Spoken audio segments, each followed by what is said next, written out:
This is the Padua Podcast Network. Running a Fever, episode 263, Shattering the Yo-yo, Not Starving.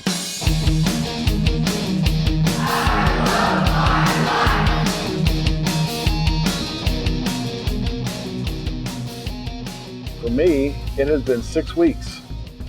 I've been out of commission for 6 weeks because of my knee injury, and then I probably won't walk again for an entire week. That is my plan. The positive side of these last few weeks is that I'm now 24 pounds lighter than I was the last time I went out on the trail. You can lose muscle mass almost as easily as you can lose fat. So it's important to have that exercise, get your protein, basically not just starve yourself, because if you're not building it, it's going away. Welcome to Running a Fever and our second installment of Shattering the Yo-yo. What I'm trying to do is get out of that up and down yo-yo diet loop that I've been in.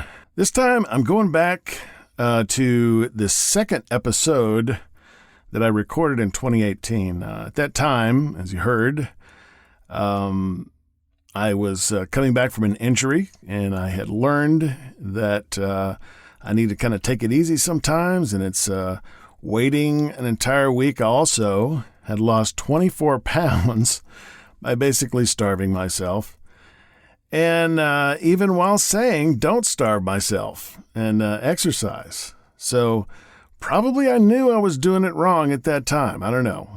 I reserve judgment on that. Hindsight's always 20/20. But what I've learned is that sitting out is not always bad, even for more than a week. Adverse effects of the starvation diet. It's just, later on, I discovered some things that can affect you when you don't get enough of certain nutrients.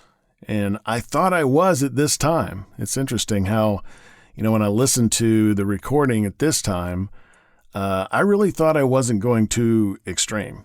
It seems like that I thought I was still getting enough protein. And it turns out that I probably wasn't.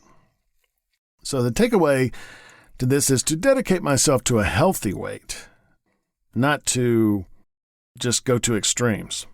And if I know it's wrong, don't do it. And don't be tempted to starve, even though progress is slow. I don't need to lose 5 or 8 or 10 pounds a week. 1 is probably the maximum I would want to lose in a week. Anything else is more extreme. But we're learning about this thing. And so just an update. I think I have a plan for getting back to a regular walking schedule. First off, I need to start wearing shoes in the house. That's important. I've just ordered some slippers that I will be starting to use as soon as I get them.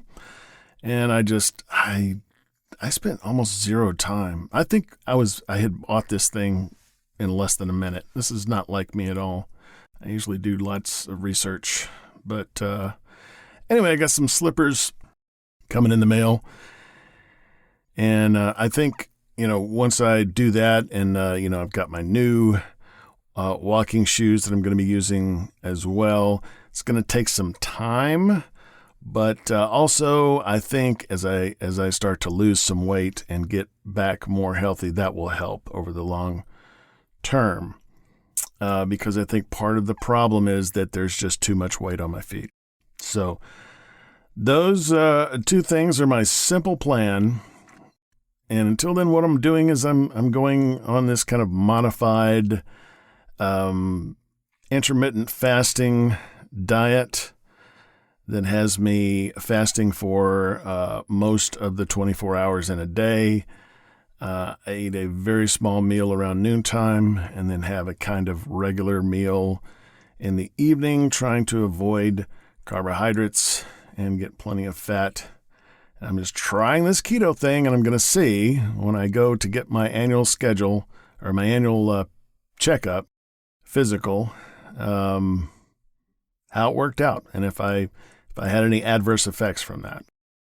So that's what's going on right now. We are continuing to learn and continuing to do the right thing. And I've got a plan, and I'll find a way. I've got a plan, I'll find a way. What the hell, stone ain't for sure, but we've got to